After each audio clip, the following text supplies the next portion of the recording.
Should you reconsider intermittent fasting, extended fasting, skipping breakfast, going keto, carnivore, or some other form of low carb? Is there a better and faster way to fat loss? What about caloric restriction? Is that the golden bullet to extend longevity and improve insulin resistance and overall health?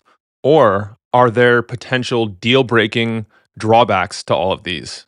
In this episode of the podcast, I'm excited to bring a rather controversial alternative perspective to much of what we learned today about diet and nutrition. Why? Because so much of what we hear these days is really an echo chamber about how all of the things I just listed are essential habits for health and performance and well being. But while they each have their time and place and use case, there's more to the story than blanket recommendations.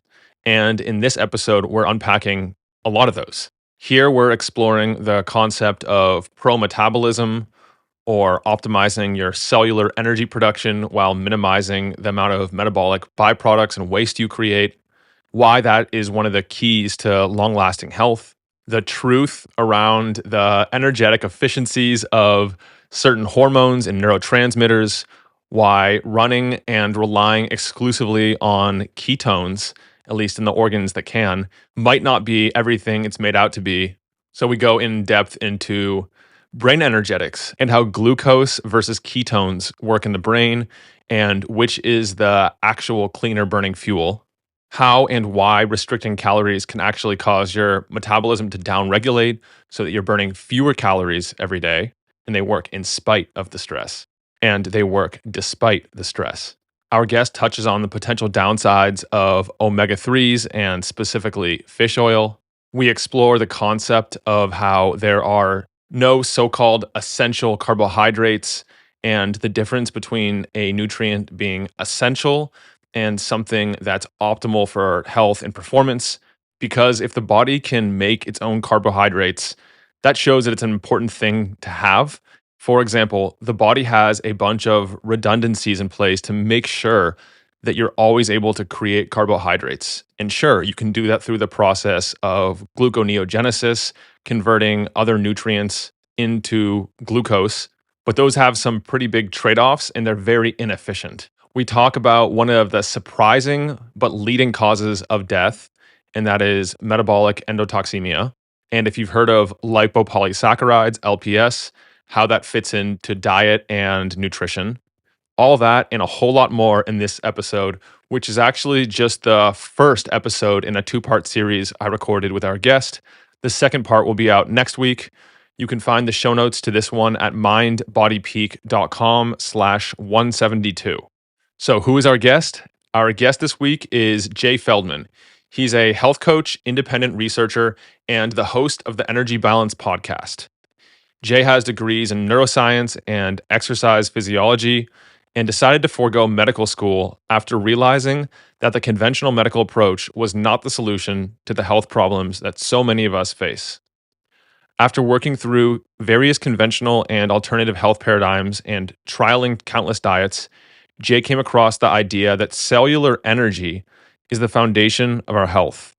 Embracing this discovery, he now uses the energy balance approach to help men and women around the world maximizing their cellular energy, optimizing their health, and achieving freedom from low energy symptoms and chronic health issues. If you want to check out his work, and I suggest that you do, you can find the Energy Balance podcast on all major platforms, and his website is jfeldmanwellness.com. For another resource that I found helpful when I started learning about these concepts years ago, you might want to check out the Ray Peat newsletter archive. He's one of the first people to talk about seed oils and pro-metabolism and thyroid and hormone optimization, and to highlight a lot of the things that are on the current cutting edge of health and wellness. Now, whether you choose to actually implement any of these things for yourself, I'm not suggesting you just blindly believe what we're saying. Go ahead and dig into the resources in the show notes and check out Jay's work because he helped me better understand a lot of these concepts for myself. And although some of the studies he cited were convincing, It wasn't until I started actually implementing this into my own. I added some more carbohydrates, cut down a bit on the fat. I added some carbohydrates and I cut down on the dietary fat that I noticed that I look, feel, and perform at a higher level. Stay tuned for part 2 next week. But for now, sit back, relax, and enjoy this conversation with Jay Feldman. Jay, welcome to the podcast. Hey, Nick, thanks for having me. This will be a controversial episode because you have a platform that dives into a field of study called bioenergetics, bioenergetic nutrition, bioenergetic health. And from what I understand of it, cuts against the grain for a number of different health and wellness related domains. So today we're going to be talking about, like, this is my understanding of it, and these are some of the topics, and you can correct me where I'm misunderstanding, like, the key components. I'm interested in getting your take because this is your field of work. But bioenergetics is a pro-metabolic, like metabolism first style of living that emphasizes energy production, efficient energy production, with special emphasis on the thyroid, keeping stress levels low, cortisol low, some interest in certain lesser known discussed hormones like progesterone and pregnenolone. You talk about anti-nutrients and certain foods that may or may not be better choices than others, fasting, intermittent fasting, and even the controversial nature of serotonin and a lot of other things. What would you say are the core principles of all of this? Yeah, and that's a great introduction to some of the spicier aspects, the things that are a lot more controversial for sure. But there's a lot of similarities too with other health orientations and perspectives. But one of the central places where there's a difference is in what we view as health and non-health.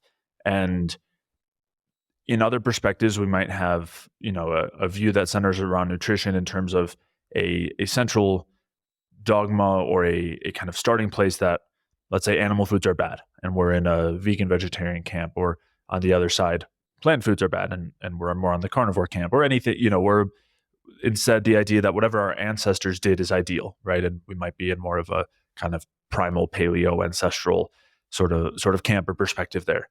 And as I was saying, there's similarities and differences between my perspective and these other ones, but coming from a different place. So the idea behind the bioenergetic view of health is that the energy that is produced inside of the mitochondria of every cell, we're talking about ATP, that is the driving force that allows for function and allows for health. And when we are in degenerative states, when we're dealing with symptoms, chronic health issues, whatever we might be facing, those are the result of a lack of energy. And so, basically inefficient ATP production and therefore then a lack of ATP. And so the focus here is adjusting our diet, lifestyle, and everything else that goes on in our environment to maximize the amount of ATP we produce, and along with that, minimize stress as well and maximize thyroid function. Those things are kind of secondary or effects of maximizing our efficiency and production of ATP. So that's kind of the central point. And then as I was saying, when we look at nutrition, we would determine how the presence of a certain macronutrient or the absence of another, or the presence of a certain vitamin or mineral or polyphenol, whatever it is, would affect our capacity for energy production. And same whether we're talking about a different, a supplement or sleep or exercise or anything else. The way I've conceptualized this is that, say you have a city and there's a storm, energy production suffers a little bit. The city must decide how to divert the resources, the limited energy available, and certain areas will have less energy available. They'll be throttled. Things won't work quite as well. You also want to keep certain vital infrastructure online, so they'll get higher percentages of the energy. They'll stay online working at full capacity. But then over time, if that was to continue, then the body would start to work less efficiently because the areas that are important to your long-term survival don't get prioritized. They're the ones that get throttled. And as a result, depending on your body, your genetics, your epigenetics, your constitution, your biochemistry, whatever you want to call it, that will eventually present with different symptoms and over the long term as different diseases.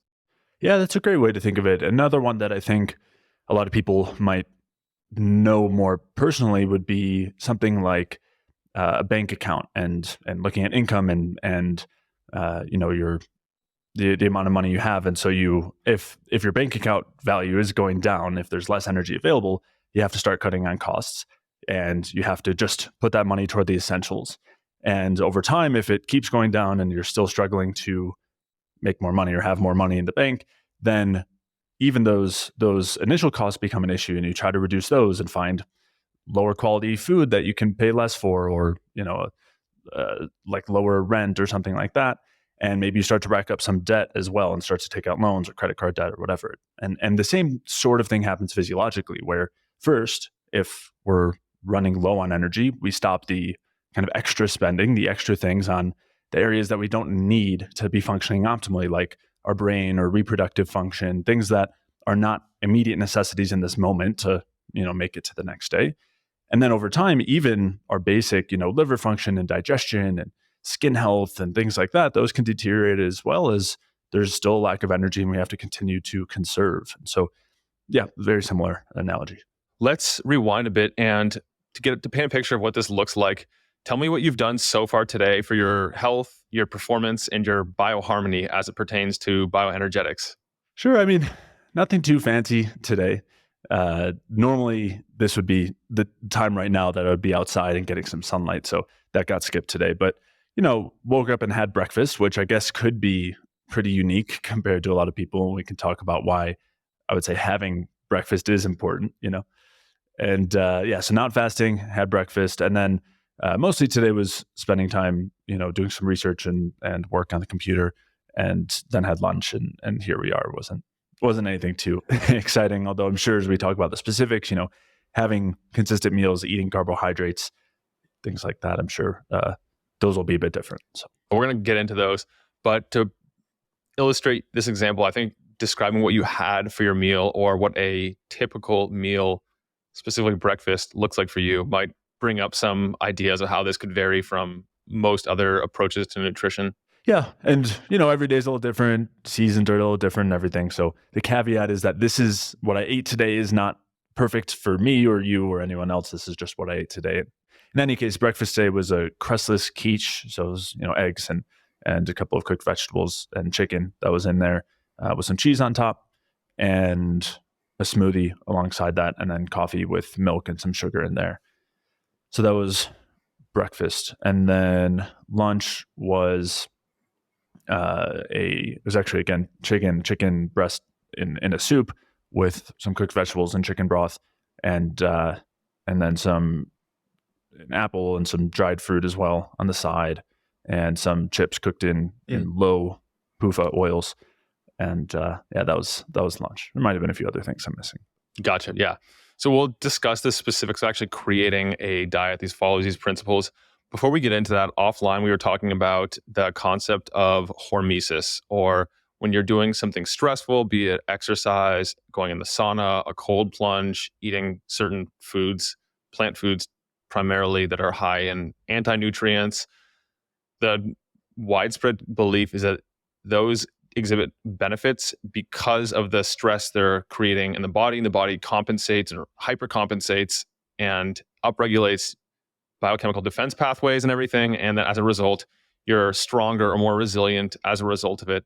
And that's like a lot of the popular health topics these days are believed to work because of that principle.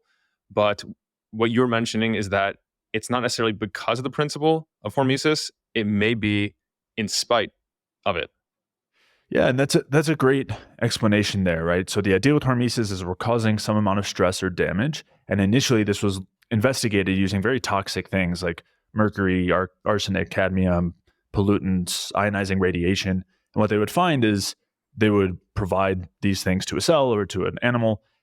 Normally, eventually it'd be looking at full organisms, and see that it caused some damage, but it also provided some benefit. So maybe there was some, negative effect, but at the same time, maybe there was a reduction in cancer incidence. And so they said, hey, look, this is, they coined this name for the process called hormesis. This was back in the 1950s, maybe 1940s, and said these things are actually beneficial. It's actually good to have a little bit of poison in the right amount in order to make your body stronger, and it gets, it has stronger defenses and actually prevents disease. What they found with that initial research was when the whole organism was looked at in all of the disease processes, there wasn't actually a net benefit. So there might have been a reduction in cancer incidence in one area, maybe let's say the liver, but then there would be increases elsewhere. And on the whole, it wasn't actually providing a net benefit.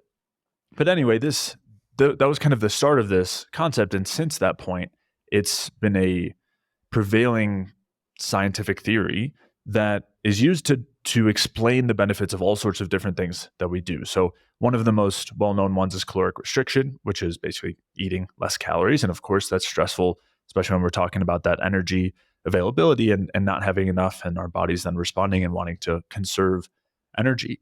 And so caloric restriction is something that's pretty well known to extend lifespan in certain organisms and provide various other benefits.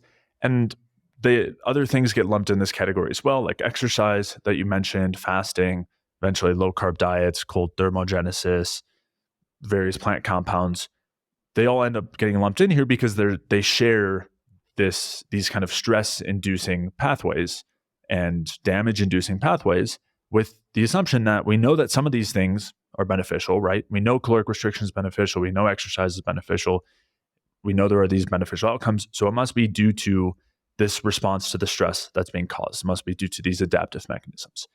That is the part that I would say is not only inaccurate, but also dangerous, because what it ends up doing is equating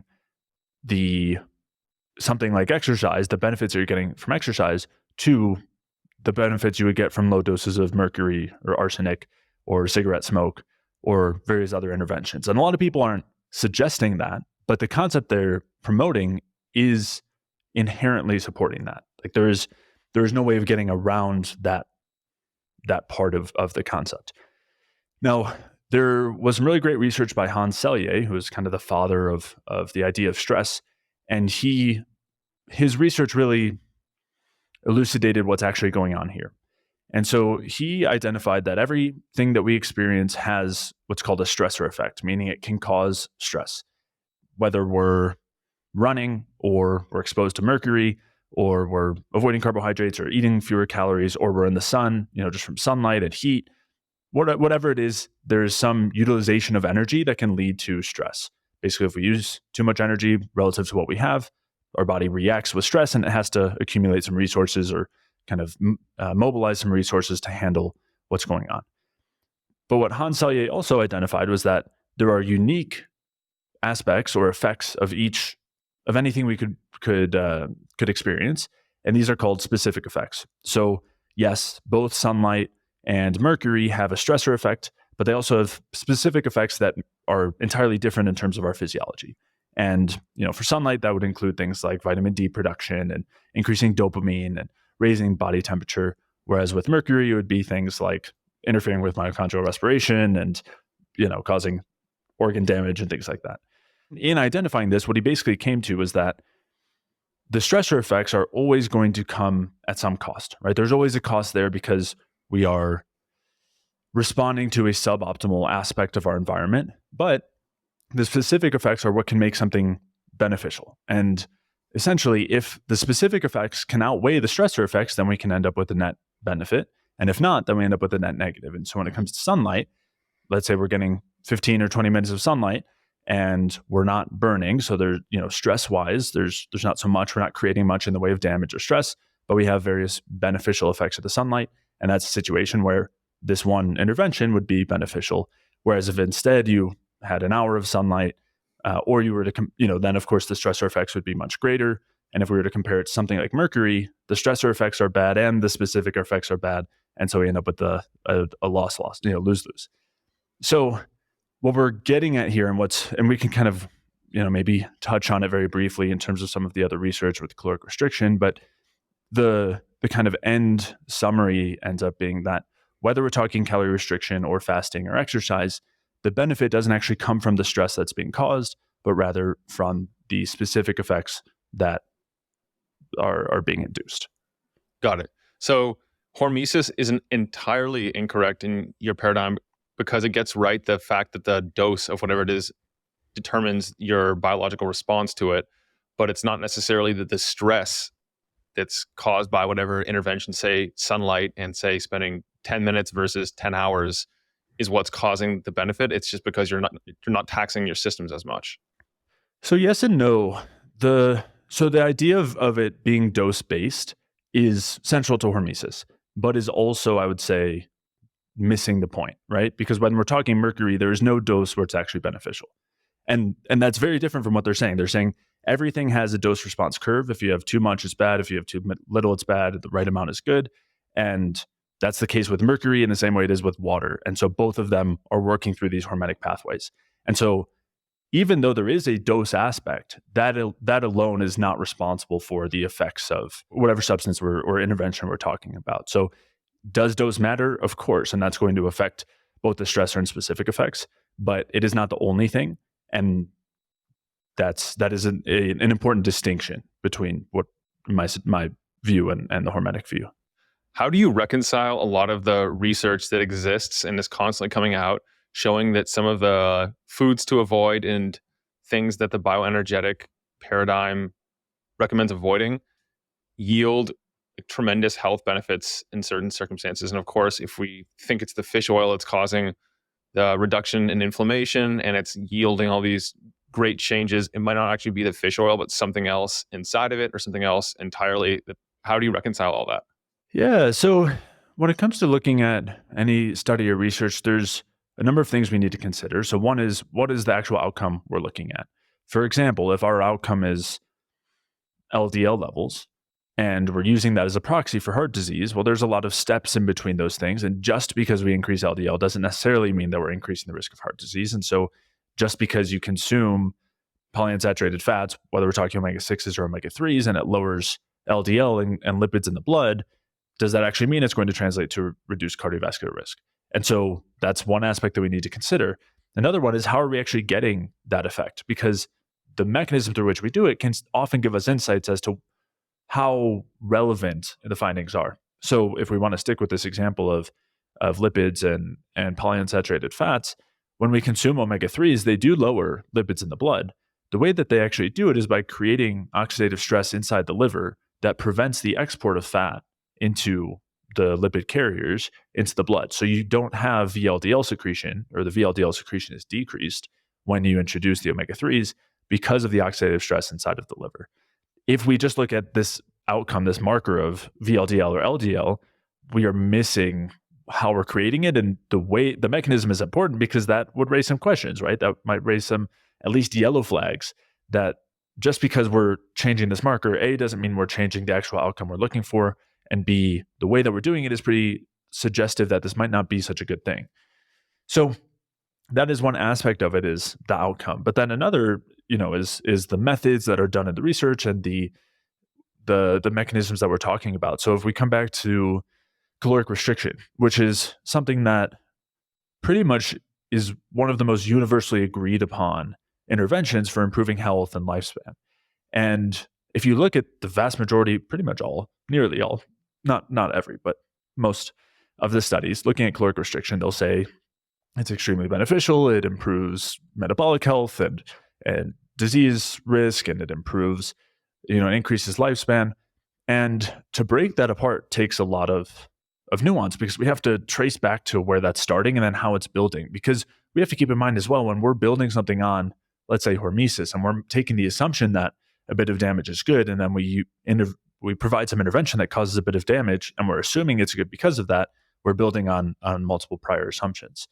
And so in the case of calorie restriction, a lot of it is coming from animal models that are not particularly relevant to us. So a lot of it is, at least the original research was done on C. elegans, which is a nematode, a tiny microscopic worm.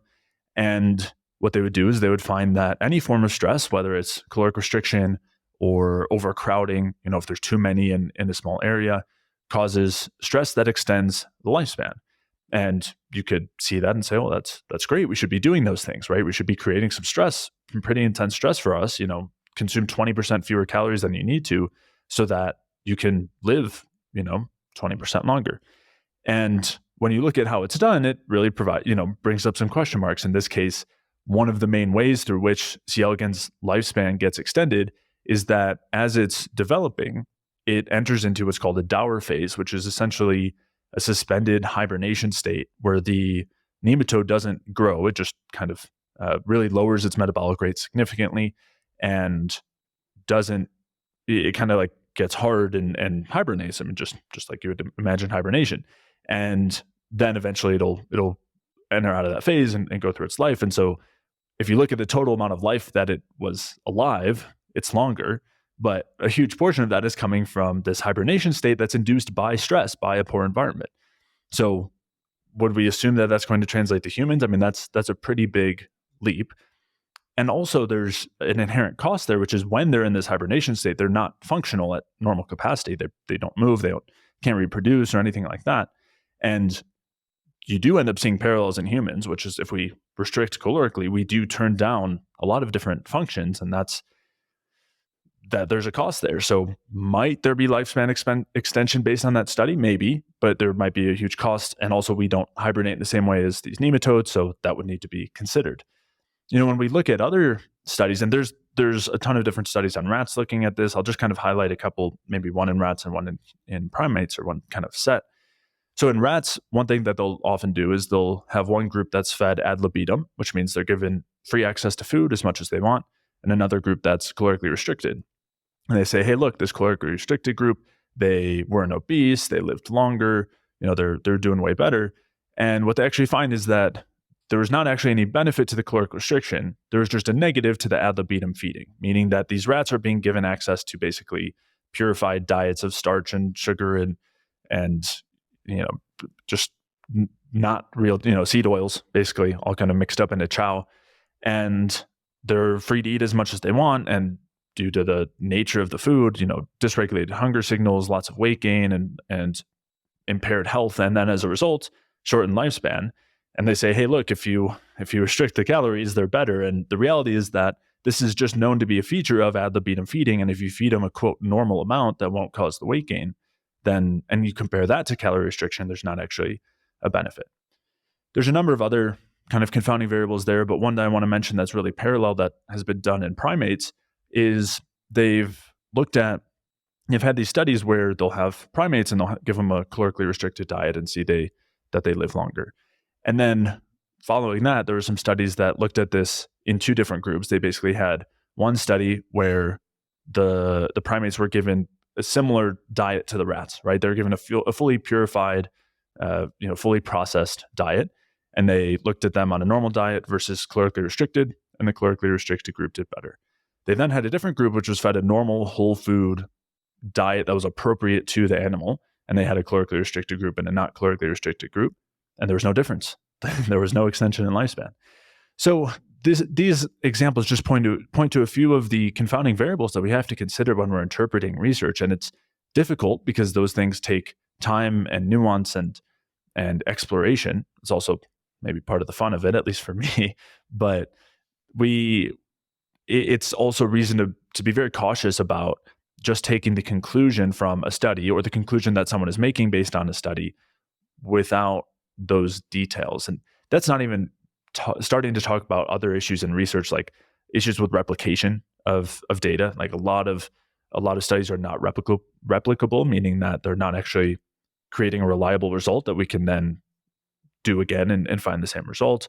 There's obviously a lot of influence when it comes to research from industry because it has to be funded somewhere. So when there's money involved, there's interest involved, and that's something to consider, not in every study, but in a lot, especially pharmaceutical-based studies, right? If they're looking at medications, there's money and incentive involved to show that whatever medication makes a lot of money looks better. So, and there's ways that they manipulate the way the study is done to try to get a certain outcome, like changing the dose of the compared medication so that it's not as effective and using it at a lower dose than would normally be used and comparing it to the quote new and better drug just at a real dose, things like that. So there's a lot of possibilities that can interfere with interpretations or just taking the conclusions of a study at face value. Yeah, and also reporting relative risk versus absolute risk. There's so many different things. And what about the people who report tremendous life improvements from things such as intermittent fasting. Like every longevity expert these days recommends some form of fasting with some form of frequency. And you hear all kinds of things from people reversing type 2 diabetes to gut health improvements to skin clearing up to better mental clarity. And I know from my own research, you can attribute those to other things, such as perhaps the mental clarity is coming from an increase in stress hormones. And that's not necessarily good or beneficial, but it could give you that extra burst of energy. But what do you say when you hear people talking about how intermittent fasting or any forms of these, I guess, more extreme caloric restriction are like panaceas for longevity? Yeah, it's another really good example. So if we talk fasting, there are a lot of benefits that people might experience, and we don't want to discount those, right? That just like we don't want to discount the possible, results of a study, but we want to figure out how and why, and is this the best way to accomplish that with the least negatives and most benefits? And I think that's the kind of objective way we want to look at it. And so when it comes to fasting, there's no doubt that people have a lot of benefits. I would say there are really three main areas that we can kind of peg for the to be responsible for those benefits. The most notable one has to do with gut health. So when someone is eating an average diet or even a decent diet, the likelihood of bacterial overgrowths or imbalances is really high. And when that happens and we have excess bacteria consuming the food that we're taking in and we want to be digesting and absorbing, those bacteria will produce various toxic byproducts. One of the most well-known is called endotoxin, or LPS for short, which is short for lipopolysaccharide. This is something that's pretty well known to be extremely harmful, inflammatory, to the point that it can be lethal and is responsible for death and severe infection, like sepsis.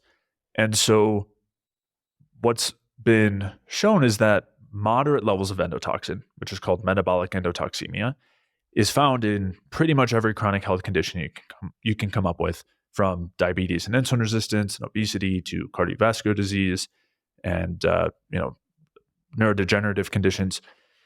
And so most people on a daily basis are essentially being poisoned by endotoxin just from eating the typical food they're eating, that then feeds bacteria and causes turnover and production of endotoxin, which then gets absorbed. A lot of times the foods they're eating might also be increasing the absorption of endotoxin by increasing intestinal permeability. So that alone can cause most of the issues someone might be dealing with. That alone can be causing autoimmunity, can be causing weight gain, can be causing brain fog, can be causing joint pain. And so if we're able to take that variable out, we can have massive benefit. And that's one of the main ways that people feel better on an intermittent fasting regimen. And that's, that they're basically not feeding the bacteria, for one, so there's going to be much less endotoxin production. And during that time of much less inflammation, it allows for the bacteria to start to rebalance a little bit. That would be the first one. And that can, again, make a massive difference for someone in terms of how they feel day to day and in terms of weight loss and things like that. So that'd be the first one. You mentioned another one too, which is stress hormones. So when we don't eat and that, kind of day-to-day bank account is getting drained, our body reacts with stress. There's alarm bells going off and it releases the stress hormones, which are typically glucagon, adrenaline, and cortisol. And this happens whether we don't eat. It can also happen if we exercise, right? If we're creating an energy deficit by exercising, we'll increase those stress hormones so we can provide resources to keep exercising. It'll happen on a low carb diet. Oh, another example is having coffee on an empty stomach. That's a good way to increase stress hormones too. And when that happens, we can feel really energetic because our bodies are recognizing there's an emergency and upregulating all of our energy production in that moment so that we can handle whatever's going on. And that can feel good. It can feel like our brain's turning on. It can feel like we have a lot of energy. And then a lot of times as well, we can feel like then we eat and we feel much lower. Our energy goes down a lot. And that's normally a sign that we were having really high stress hormones and then they've decreased. So that can be another reason why someone feels a lot better. And the last one I'll mention is that a lot of people are dealing with insulin resistance, meaning that they're not efficiently using the carbohydrates that they're consuming. And so they might be consuming a decent amount of carbs, but they're not actually metabolizing them and converting them into energy. When we go to fasting or we go to a low carb diet or a caloric restriction, we end up relying more on fat, since fat is that backup kind of energy storage or fuel storage that we use when we don't have as much food coming in. And using fat as a fuel can be really helpful when we're not using glucose well. We're basically going from very poorly burning glucose to adequately burning fat. And that can provide a lot of relief. We can actually get more ATP.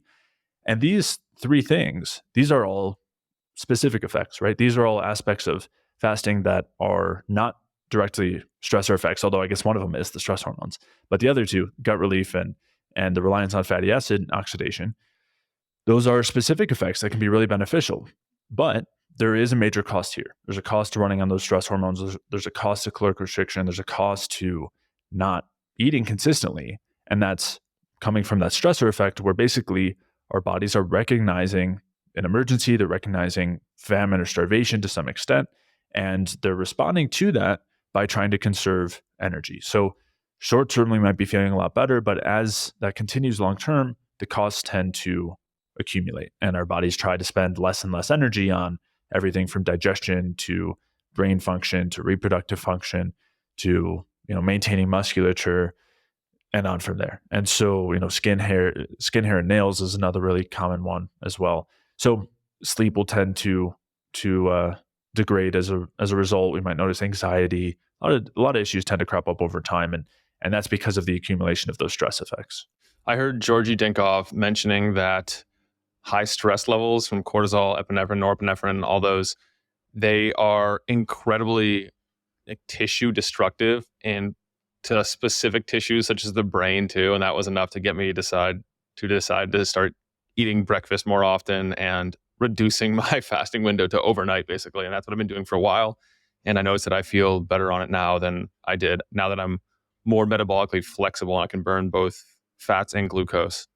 Yeah, it's funny that you mentioned metabolic flexibility, because most people, like most of us, when we're being told by someone that we want to increase our metabolic flexibility, normally the suggestion is have less carbs, do fasting. You need to shift into burning fat. And the irony of that is that most people are already burning fat. Even the most degenerated, whether we're dealing with type 2 diabetes, whether we're dealing with cardiovascular disease, those are all cases where fatty acid oxidation is significantly upregulated. And glucose oxidation is the one that's really failing, where we're not effectively converting glucose all the way through to ATP with mitochondrial respiration. Typically, we're stuck in just anaerobic glycolysis, where we're converting that glucose to lactate and using it extremely inefficiently while we're using fat as our major fuel source, as our major energy source. And so, yeah, the irony of the metabolic flexibility suggestions is that really we want to fix our glucose metabolism, not the fat metabolism, which is really kind of the default state when we don't burn glucose well.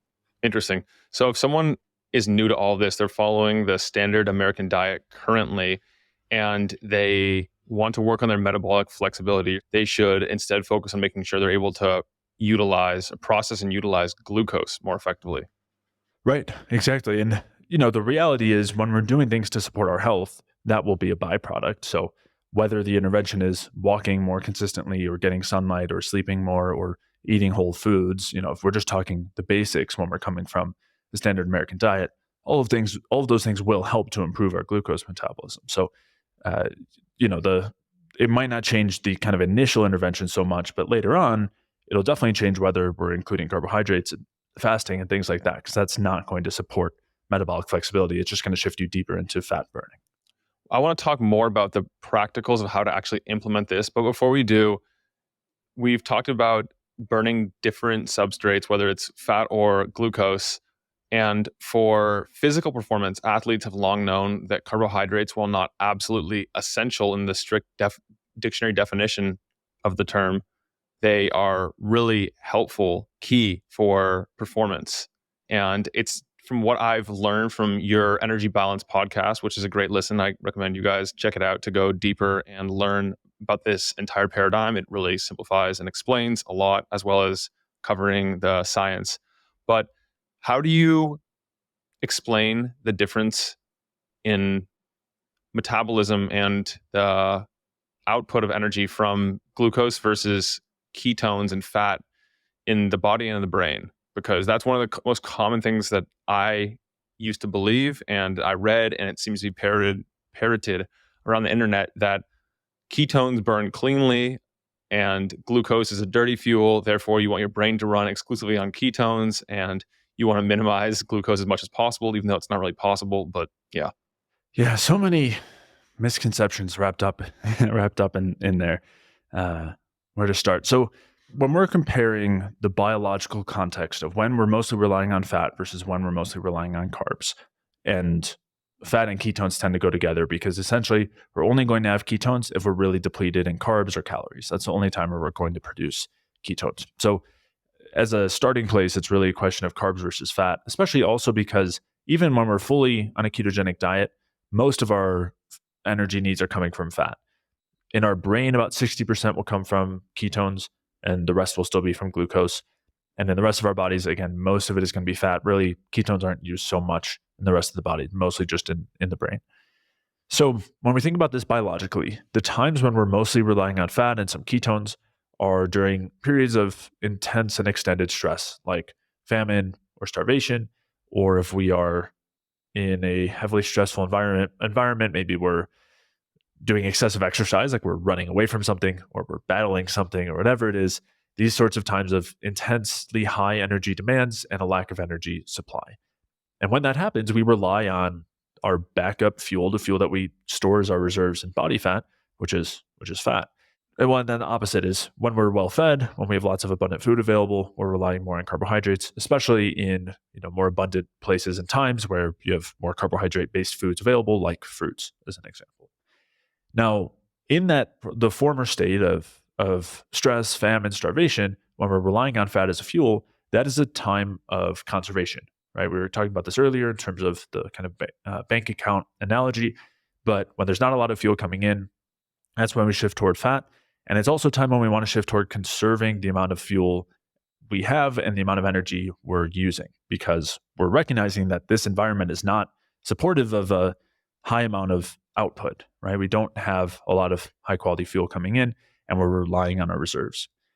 And that is built into the physiology of how we use fat and carbohydrates. So when we're oxidizing fat, when we're burning fat in the mitochondria, it ends up providing various signals that encourage the conservation of fuel. It helps us slow down the rate at which the engines are producing energy so that we can conserve the fuel and run on it for longer, in comparison with glucose, which is going to be a much higher output and produce a lot more energy, which is great for when we have a lot of fuel available and we're not in a kind of high stress environment. So that's the kind of bigger picture context. And then along with that, there are hormonal implications or hormonal effects of using fat versus carbs that further shift us toward more of the kind of starvation state versus the abundant state. And this has to do with certain stress hormones. So when we're relying mostly on fat, we're going to be upregulating stress hormones like glucagon and adrenaline and cortisol. And short term, these help us deal with whatever issue we're facing and they upregulate metabolism. But long term, they do the opposite and they suppress our metabolic rate. They turn down our non-important or less important functions and eventually also encourage us to store as much body fat as we can so that we can deal with the future famine. Any food that we have, we want to try to store it so that we can survive. And these are basically survival type hormones, and they turn down our high output hormones like thyroid hormones. So they turn down the thyroid hormone production and conversion, and they turn down the reproductive hormone production. Turn down testosterone, turn down progesterone, and will cause that shift toward more of a hibernation state in the long term. So that's the big picture context. And then we can dig into the specifics of, we've got these different fuels, glucose, fat, and ketones, and we're using them in varying amounts at different times and in different places like the muscle versus the brain. And what are all the differences there? So that's great. And I also remember either from one of your podcasts, you mentioned it, or from Georgie, reading that the cortisol levels in someone following a low carbohydrate diet really closely mirror someone with a cortisol dysregulation syndrome called Cushington syndrome. Yeah, Cushing syndrome. Yeah. So that definitely is the case, especially early on. One thing that's always mentioned and is worth highlighting is that cortisol won't stay extremely highly elevated for the entire time of someone's on keto. So there's normally an adaptation period of about 6 weeks where it'll be clearly elevated. After that, you'll see less cortisol and more glucagon. And, you see some epinephrine as well, but then you really start relying mostly on glucagon, which really has most of the same effects. It still impairs thyroid hormone conversion, still ends up slowing respiration long-term, still shifts us to fat burning over carb burning. And then eventually, as the stress accumulates, you will start to see cortisol come back up later on. And then to get into the other part of the equation, the what's going on in the brain specifically with the different fuels. Yeah, so when we compare glucose versus fat and ketones, as I was saying, there's intricate mechanisms that are inbuilt that act as certain signals. And we'll start with just comparing glucose and fat, since that's what's happening in most of the body, and then we'll throw ketones into the mix. Because again, if you're producing ketones, you're mostly burning fat. The ketones are really just providing some energy for about 60% of the brain, or providing 60% of the energy for the brain, whereas most of the body is running on fat. So when we're comparing glucose and fat, it's essentially, as opposed to this idea of glucose burning burning dirtier and fat burning cleaner, I mean, there's really no basis for that at all. And it's really largely the opposite. So one of the main things that dictates the efficiency of mitochondrial respiration is the production of different electron carriers, specifically NADH and FADH2, and looking at the ratio between those. So when we look at the FADH2 to NADH ratio produced by carbohydrates versus that produced by fat, especially long chain fats, there's a difference of as much as 250%, where glucose is producing a 250% lower FADH2 to NADH ratio relative to long chain fats. And as a result of that, there basically ends up being issues at the electron transport chain with the fat oxidation, where you have increased electron drop off at complex 2, and you have some kind of competition between complex 1 and complex 2 for the electron acceptor ubiquinone. And as a result of the higher FADH2 to NADH ratio, you end up with basically impaired electron transport and what's called reverse electron transport, and then increased reactive oxygen species production. Along with that, you end up with a much lower NAD to NADH ratio. And the NAD to NADH ratio is basically the primary determinant of how efficiently the cell or the mitochondria is producing ATP, and also the speed with which it does it. If you have a low NAD to NADH ratio, you're going to have a much slower rate of respiration. The engine slows down considerably, versus if it's much higher, you're going to be running through fuel much, much quicker. And so with the fat oxidation, you end up with a much lower NAD to NADH ratio, and as a result, a much slower rate of respiration. And also basically you end up with kind of blockages throughout the Krebs cycle that end glycolysis that are responsible for that slowing of respiration. So that's like the kind of short of it, where essentially fat ends up with producing a lot more reactive oxygen species relative to ATP production, and also at a much slower rate. There's also a difference in carbon dioxide production, where glucose will produce 50% more carbon dioxide than fatty acids, assuming they're happening at the same rate. But also when we consider that the glucose oxidation happens at a faster rate, there will be an even higher rate of carbon dioxide production relative to fat. So all of this is just a mechanism to signal, to basically say, we're using a lower quality fuel and we want to burn it slower and conserve fuel and kind of lower our metabolic rate, versus the opposite with glucose.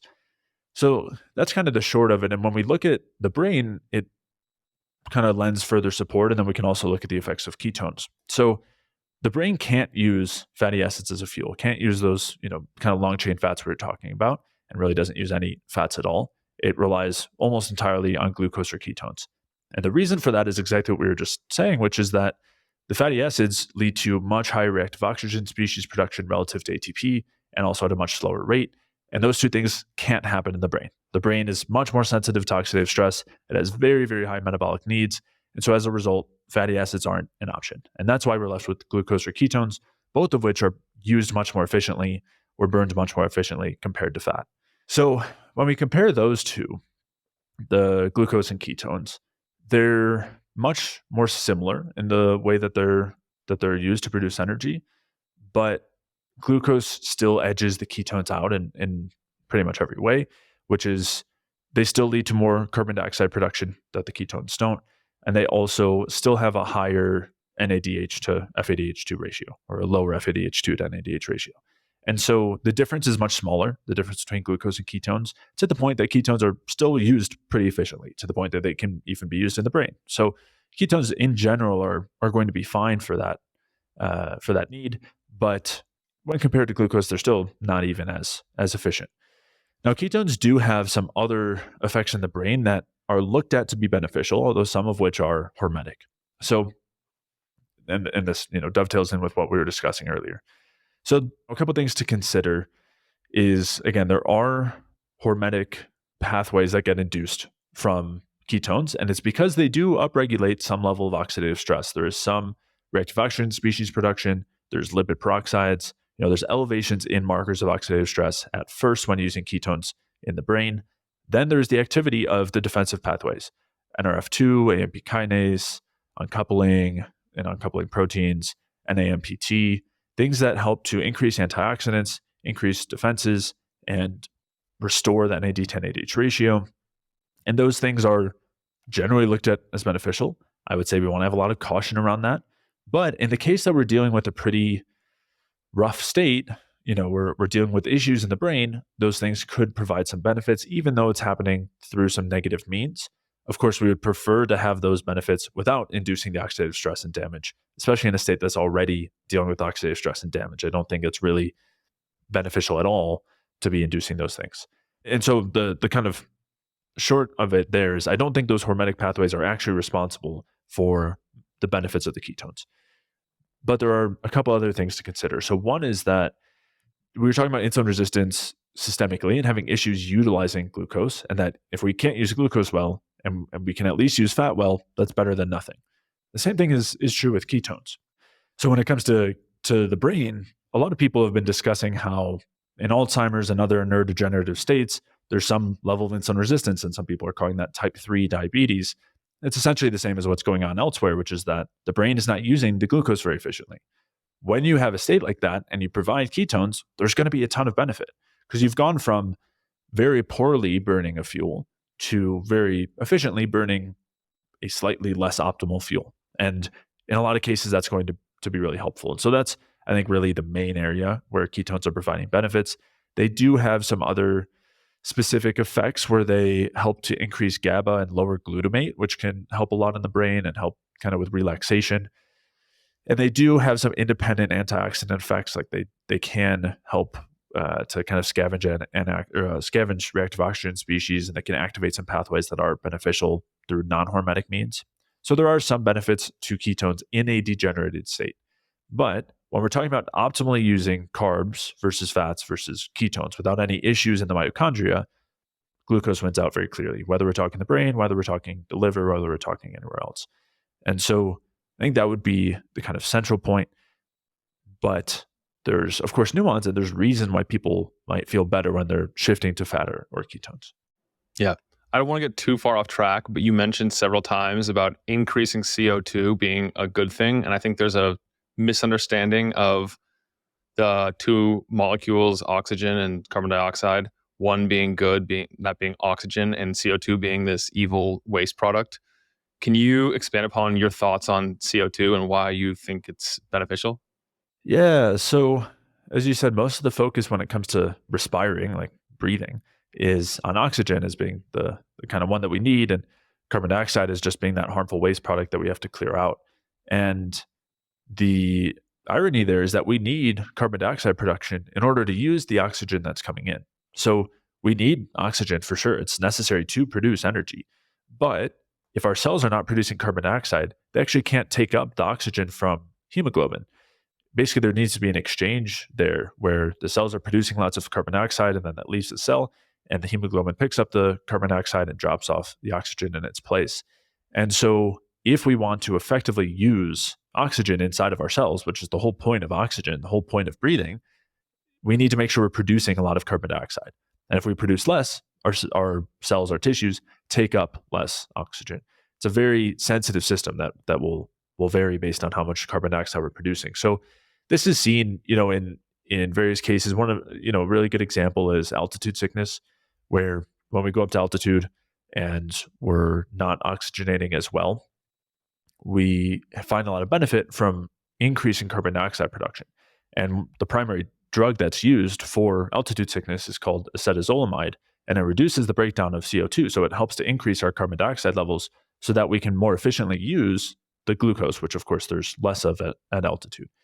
And you basically see that play out in a number of different areas, but that's kind of the short of it, is we need to be producing a lot of CO2 to use the oxygen that's coming in.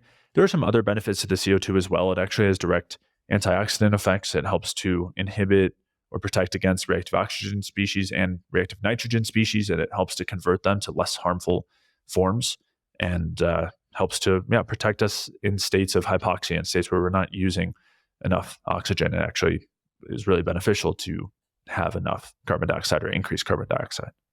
Are you a fan of any of the therapies or protocols or devices that help increase CO2 directly or help your body increase CO2 levels? Yeah, I mean, if we're talking about directly increasing CO2, I think some of the things that are normally talked about are certain breathing techniques like Buteyko breathing, bag breathing, and both of those I think are effective ways to increase CO2, especially if those help to influence our normal breathing practices. I think that's great. In general, the things that make it toughest to have enough CO2 are chronic stress, right? Things that are shifting us to fat burning over glucose burning, things that are creating increases in the stress hormones that cause hyperventilation and cause us to breathe out CO2. So those are the foundations we want to focus on. But I think Buteyko breathing can be great. Bag breathing can be great. You can get, a CO2 tank and do like a CO2 bath. So that's not as much breathing it in, but you basically would, there are some of these that you can find where you get like basically it's like a big bag that you put your body in and then you fill it with CO2, but it seals. And so you have to be careful with those kinds of things because you can't breathe pure CO2. That can be dangerous, but you can absorb it through your skin. So that's an option. So there's times where oxygen is administered like kind of like severe emergency states. And they do find that if they add a percentage of carbon dioxide, it's the outcomes are way better, way more protective when it comes to heart attacks and TBI and stroke and altitude sickness. There's a lot of benefit to inspiring some amount of CO2, but we're talking normally a few percent. It's, I think, like up to like 5%. I don't think you can go too much above that. Yeah, I always wondered because of the Bohr effect why they administer pure oxygen to the athletes on the field, and when people come to the hospital, maybe they don't. Maybe I'm just mistaken, but it didn't make sense to me based on like the rudimentary understanding I had of it. Yeah, I don't think it's a good idea. And they do have comparison studies in those, like in heart attacks and TBI and things like that, showing significant benefit to including carbon dioxide relative to just having pure oxygen. When it comes to, administering that for athletes, I think part of it can be placebo effect. I think part of it also is that pure oxygen stimulates the stress systems. And so that might be helpful in a case where you're not actually dying or close to dying, but you're just trying to kind of have more, quote, energy for the moment. Then it could help, increasing stress could help in that situation, but definitely not something you want to do after a stroke or after a heart attack. So. But even in that case, it seems like it might increase energy, but if it's a long endurance sport or something, you wouldn't necessarily want to do that because you only have so much burn before your recovery becomes taxed and you can no longer train after that match or event or whatever it is because you need more time to recover. Right. Yeah, but it's so hard to parse that out, right? If you're in that situation, it's like, I feel good in the moment, it's helping acutely. Could that be coming at a long-term detriment? Definitely. But, is that just from what you did during the game or, All right.